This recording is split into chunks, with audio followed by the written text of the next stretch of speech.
is power in the fail forward mindset.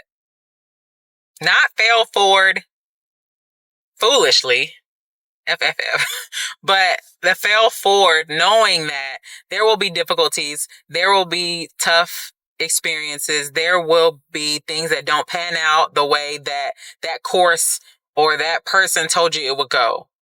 Hey there. Welcome back, or welcome if it's your first time. As you know, on this channel, we talk about how in life, it's not only me and it's not only you, but life's ups and downs are universal. We all go through them.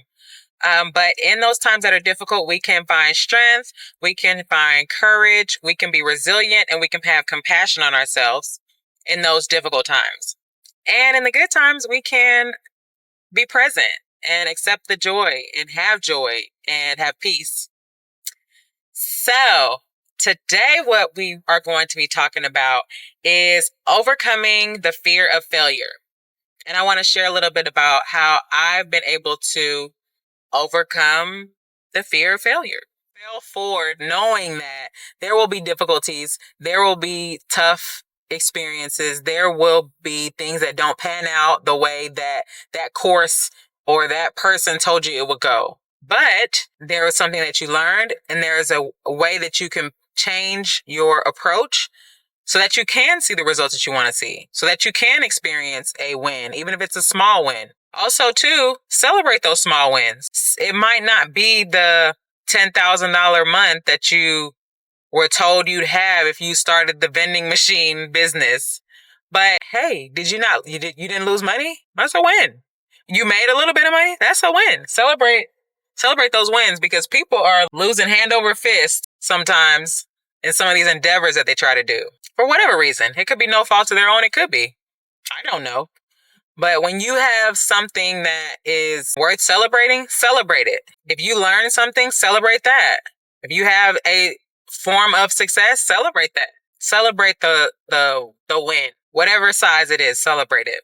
Did you know that fear hijacks your amygdala, which overthrows your normal way of thinking, and it makes something like, an experience feel 10 times worse than what it actually is. And that was from the Harvard Medical School. But oftentimes our worst fears don't materialize, but we have the anxiety as if it's happening right now. And it's not happening right now. But there are instances when something that we don't want to happen does happen. And even then, it's still not the end of the world. I know that, in life, as we are trying to accomplish greater and bigger and more impactful things, failure is inevitable. But the good thing about failure is that it means that you're trying, that you're actually growing, you're actually learning, you're actually working on yourself, you're actually trying to make changes for the better. And that's something that we often don't think of when what happens is a failure. We don't think about the fact that I'm doing something to better myself, or I'm doing something to better my situation. That is why I am even exposed to the opportunity of failure. Playing it safe or not having any type of failure is not leading to any type of growth or improvement. Playing it safe is stagnation, remaining the same. And in some instances, you can think you'd have been better off had you not tried something. But you trying something and it not succeeding is what is required to be able to get the knowledge, get the experience, to pivot, to improve, to make the changes that you need to make in order to see something to fruition or see something all the way through. So reframing how you see a failure or a loss is critical for your growth and your learning. And it also can be an inspiration to others as you're going through it. So just note that. So sometimes when I'm taking this route, I can see planes taking off and landing. I don't know why I love seeing planes. I have worked in the aviation field. I've actually worked for 2 companies in the aviation field. So anyways, I almost pause whenever I'm driving and I see like a plane overhead. I don't know what it is. And then you can spot which airline it is. I don't know why that is. I don't know why I kind of like pause and just look at the planes in the sky. I enjoy being in the air. I got a trip coming up, so I'm excited about that. And just always try to get a window seat. I love looking out and you're just like in the clouds. It's so beautiful. So I just thought about it because I just saw a plane and I paused and looked at it. Random, but I want to take you back to a day when I almost didn't show up for myself because fear was loud. Fear was loud. Heart was racing. And I was second guessing and questioning and playing out every failure scenario in my head. But what I chose that day ended up changing me forever. So I had made a plan and I had wrote it down. I decided the day that I was going to walk away from my corporate job. I made it. I decided that's what I was going to do. Had several, transactions and things like that in a business, a side business, an entrepreneurial business. And I felt like, okay, I can do it now. But there's something about the comfort of a recurring check from an employer that will make you doubt yourself, that will cause you to go back almost on what you said you were going to do. It's fear. It's the fear of failing. What if? What do I do when? What happens if? Who's going to help me? All of those scenarios get very loud before you make a decision. Even a well thought out planned decision, those thoughts are going to manifest themselves in the form of doubt and anxiety. But ultimately, it's still just fear of failure. And I talked about it in another video. There's also a fear of success, but it's fear nonetheless. So, but back to fear of failure.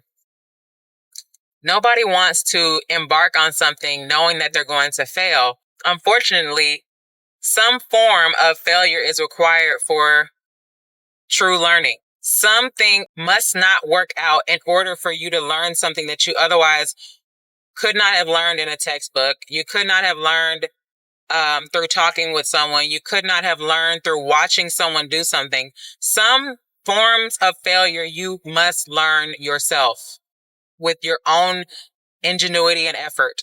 You must learn it that way. And that lesson will outlast anything that anybody could have told you, anything that you could have read, anything that you could have watched or seen.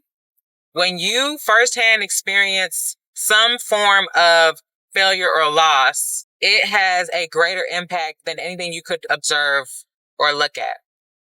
So a failure, unfortunately, is the key, is the way, is the path. Now, we can, of course, limit the risk of the failure.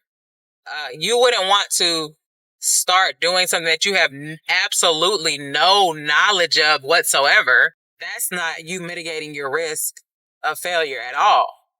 If anything, you're increasing the chance that failure, the magnitude of failure will be great.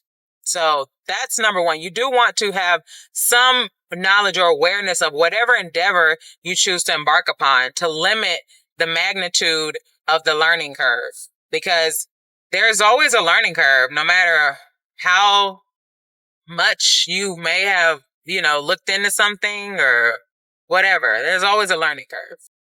How can you silence those loud fears and take the risk anyway?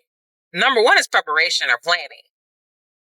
It's easier to combat the hypotheticals or the hypothetical scenarios or the feeling of fear if you have thought it through. Imagine you taking a jump from something. Maybe you're jumping to, physically you're jumping to a lower building versus somebody telling you, if someone tells you, hey, we've done the calculations, when you jump, you're going to land, based upon the math, you're going to land directly on that mattress. The mattress is on the other roof right below. You're going to just start right here and then jump, and you're going to land directly on the roof versus you just walking out onto the roof and you're like, I'm going to jump. You're going to have more peace or confidence in the decision if there's been a lot of preparation or planning versus you just going for something off a whim. No thought, no planning, no nothing. So You want to have some preparation and some planning that will help you feel more at peace and at ease, and help you silence some of that fear for, whatever it is that you're embarking upon. And of course, support too. Support can help with limiting your fear of failure.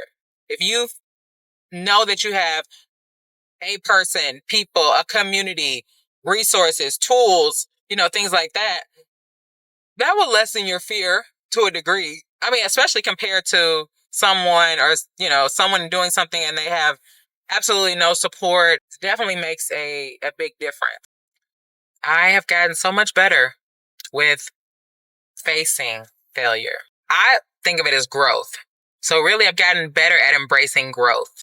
In the moments of failure, you have an opportunity to evaluate what you did and what you could have done differently in that moment or in those situations. What could I have done differently to get the outcome that I was, hoping for, that the outcome that I desired? Sometimes it's no fault of your own, but in the event that it is, that's a learning opportunity.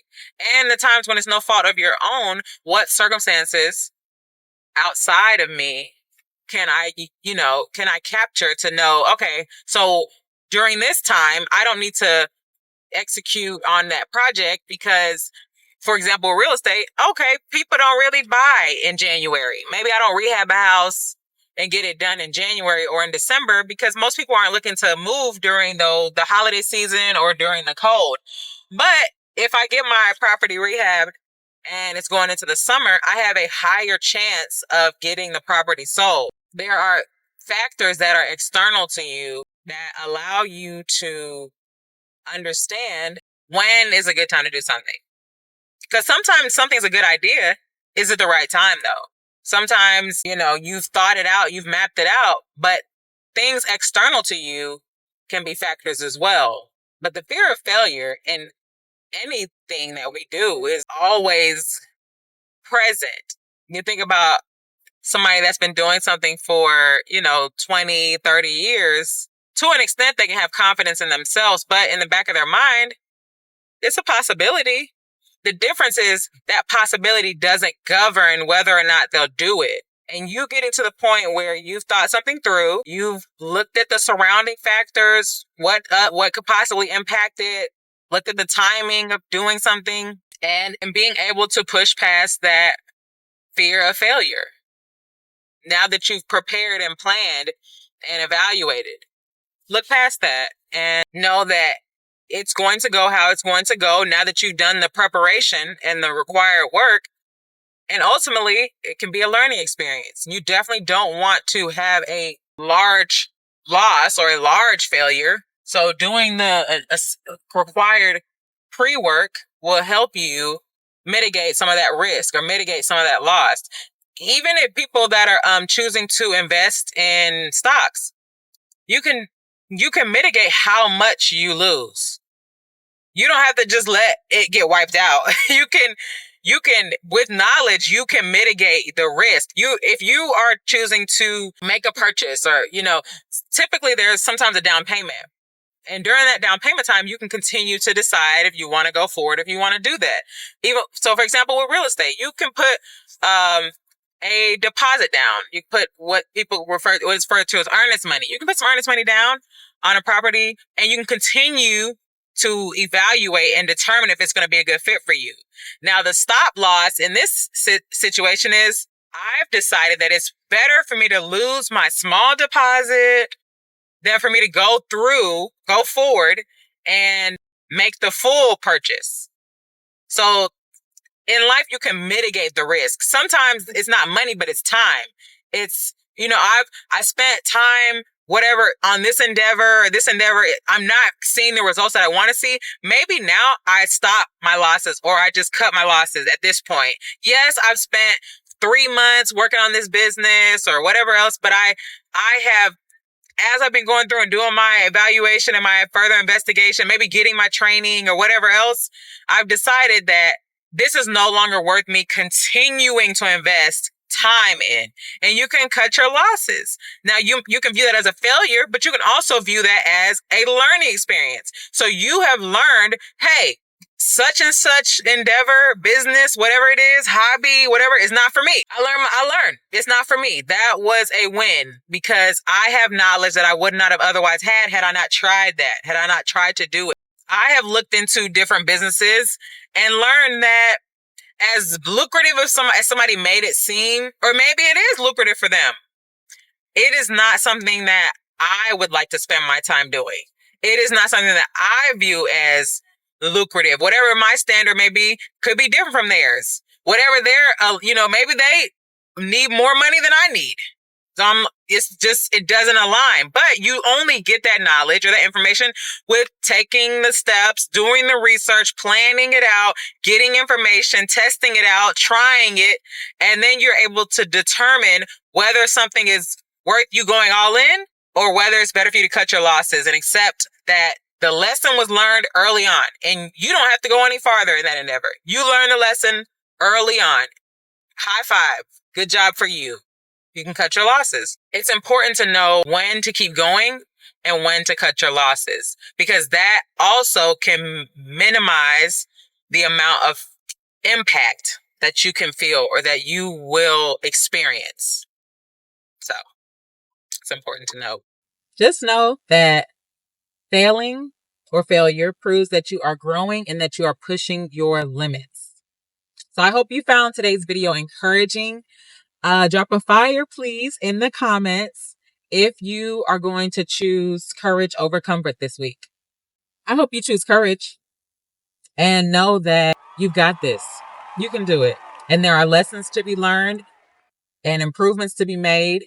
And you can only do that when you take steps towards what it is that you want to accomplish. And if you've calculated out your plan, if you have thought it through, there's nothing wrong with going forward on your plan. Mitigate your risk, lessen your risk, do your homework, but don't stay stagnant. So, like I said, I hope you found this video helpful. Please subscribe to the channel if you have not already. Drop a comment, a fire. Hopefully you are going to choose courage over comfort. Share this video with a friend, and I will see you in the next video. Bye.